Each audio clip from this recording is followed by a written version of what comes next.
Perkenalkan, nama saya Anasa Fitri. Kali ini saya akan menjelaskan mengenai koneksi antar materi topik 5 mata kuliah prinsip pengajaran dan asesmen yang efektif. Pada kesempatan kali ini saya akan membahas mengenai hal-hal yang perlu dilakukan dalam upaya mengimplementasikan pembelajaran dan asesmen yang efektif. Apa saja sih yang harus kita perhatikan? Nah, tentunya yang harus kita perhatikan adalah kebutuhan belajar peserta didik dan harus berpedoman pada prinsip pembelajaran dan asesmen. Prinsip pembelajaran yang pertama yang harus diperhatikan adalah pembelajaran dirancang dengan mempertimbangkan tahap perkembangan dan tingkat pencapaian peserta didik sesuai dengan kebutuhan belajar serta mencerminkan karakteristik dan perkembangan peserta didik yang beragam. Hal yang perlu dilakukan dalam prinsip yang pertama ini antara lain, yang pertama melakukan analisis terhadap kondisi, latar belakang, tahap perkembangan dan pencapaian peserta didik sebelumnya dan melakukan pemetaan. Yang kedua, melihat tahap perkembangan sebagai kontinum yang berkelanjutan sebagai dasar merancang pembelajaran dan asesmen. Poin ketiga adalah menganalisis lingkungan sekolah, sarana dan prasarana yang dimiliki peserta didik, pendidik, dan sekolah untuk mendukung kegiatan pembelajaran. Poin keempat, menurunkan alur tujuan pembelajaran sesuai dengan tahap perkembangan peserta didik. Dan poin yang kelima yang harus kita lakukan adalah melihat segala sesuatu dari sudut pandang peserta didik. Prinsip pembelajaran yang kedua adalah pembelajaran harus dirancang dan dilaksanakan untuk membangun kapasitas peserta didik untuk menjadi pembelajar sepanjang hayat. Dalam prinsip ini apa saja sih yang perlu kita lakukan? Nah, hal yang perlu dilakukan adalah yang pertama, kita harus mempertimbangkan berbagai stimulus yang bisa digunakan dalam pembelajaran. Kemudian yang kedua, sebagai guru kita harus memberikan kesempatan kolaborasi, memberikan pertanyaan pemantik, dan mengajarkan pemahaman bermakna kepada peserta didik. Selanjutnya, melakukan pembelajaran yang syarat dengan umpan balik dari pendidik dan peserta didik ke peserta didik. Kemudian selanjutnya, pembelajaran yang melibatkan peserta didik dengan menggunakan kekuatan bertanya, dengan memberikan pertanyaan yang membangun pemahaman bermakna. Prinsip yang ketiga adalah proses pembelajaran yang mendukung perkembangan kompetensi dan karakter peserta didik secara holistik.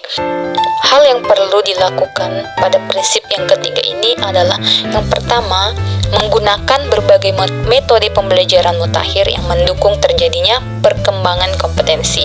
Kemudian yang kedua, sebagai guru kita harus bisa melihat berbagai perspektif yang mendukung kognitif, sosial, emosi, dan spiritual dari peserta didik. Selanjutnya adalah melihat profil Pancasila sebagai target tercermin pada peserta didik. Prinsip pembelajaran yang keempat adalah pembelajaran yang relevan, yaitu pembelajaran yang dirancang sesuai konteks lingkungan dan budaya peserta didik, serta melibatkan orang tua dan masyarakat sebagai mitra. Hal yang perlu dilakukan dalam prinsip ini adalah yang pertama, pembelajaran yang berhubungan dengan konteks dunia nyata dan menjadi daya tarik peserta didik untuk belajar. Kemudian yang kedua, melibatkan orang tua dalam proses belajar dengan komunikasi dua arah dan saling memberikan umpan balik. Kemudian memberdayakan masyarakat sekitar sebagai narasumber primer maupun sekunder dalam program pembelajaran. Prinsip pembelajaran yang kelima yaitu pembelajaran yang berorientasi pada masa depan yang berkelanjutan. Nah, yang harus dilakukan atau yang dapat dilakukan dalam prinsip ini adalah yang pertama, guru harus memberikan umpan balik yang terus-menerus dari pendidik untuk peserta didik maupun dari peserta didik untuk peserta didik. Yang kedua, pembelajaran yang dilakukan adalah pembelajaran yang membangun pemahaman bermakna dengan memberi dukungan lebih banyak di awal. Yang ketiga, pendidik melakukan berbagai inovasi terhadap metode dan strategi pengajarannya. Yang kelima, mengajarkan keterampilan abad 21. Selanjutnya kita akan membahas mengenai prinsip asesmen yang efektif. Prinsip yang pertama adalah asesmen merupakan bagian terpadu dari proses pembelajaran dan menyediakan informasi yang holistik sebagai umpan balik untuk pendidik, peserta didik, dan orang tua agar dapat memandu mereka dalam menentukan strategi pembelajaran selanjutnya. Hal yang perlu dilakukan dalam prinsip ini antara lain, yang pertama, asesmen yang dilakukan merujuk pada kompetensi yang di dalamnya tercakup ranah sikap, pengetahuan, dan keterampilan. Kemudian yang kedua, asesmen dilakukan terpadu dengan pembelajaran. Yang ketiga, melibatkan peserta didik dalam melakukan asesmen. Prinsip asesmen yang kedua yaitu asesmen dirancang dan dilakukan sesuai fungsi asesmen tersebut dengan keleluasaan untuk menentukan teknik dan waktu pelaksanaan asesmen agar efektif mencapai tujuan. Hal yang perlu dilakukan adalah asesmen yang dilakukan membangun komitmen dan menyusun perencanaan asesmen yang berfokus pada asesmen formatif. Kemudian yang kedua, menggunakan beragam jenis teknik dan instrumen penilaian formatif dan sumatif sesuai dengan karakteristik mata pelajaran, capaian pembelajaran, tujuan pembelajaran, dan kebutuhan peserta didik. Yang ketiga, dilakukan dengan alokasi waktu yang terencana. Dan yang terakhir, mengkomunikasikan kepada peserta didik tentang jenis, teknik, dan instrumen penilaian yang akan dilakukan.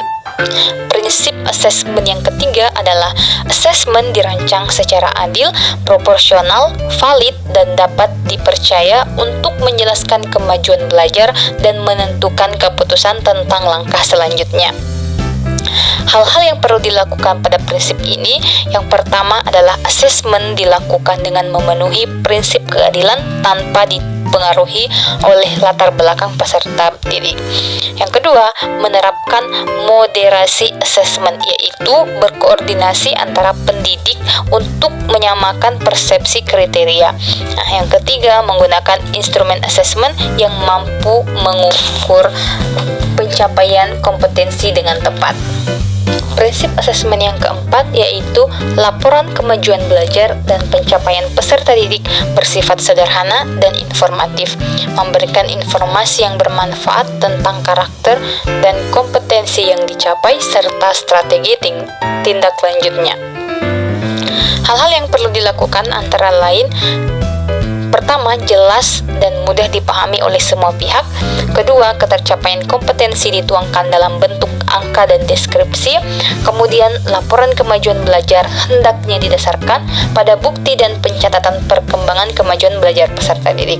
Prinsip yang kelima adalah hasil asesmen digunakan oleh peserta didik, pendidik, tenaga kependidikan, dan orang tua sebagai bahan refleksi untuk meningkatkan mutu pembelajaran. Nah, hal-hal yang harus dilakukan dalam prinsip ini adalah: satuan pendidikan memiliki strategi agar hasil asesmen yang digunakan sebagai refleksi oleh peserta didik, pendidik, tenaga kependidikan, dan orang tua untuk meningkatkan mutu pembelajaran. Nah, itulah tadi materi mengenai prinsip dan pengajaran asesmen yang efektif serta hal-hal yang harus dilakukan untuk mengimplementasikannya. Terima kasih sudah menonton, semoga bermanfaat. Assalamualaikum warahmatullahi wabarakatuh.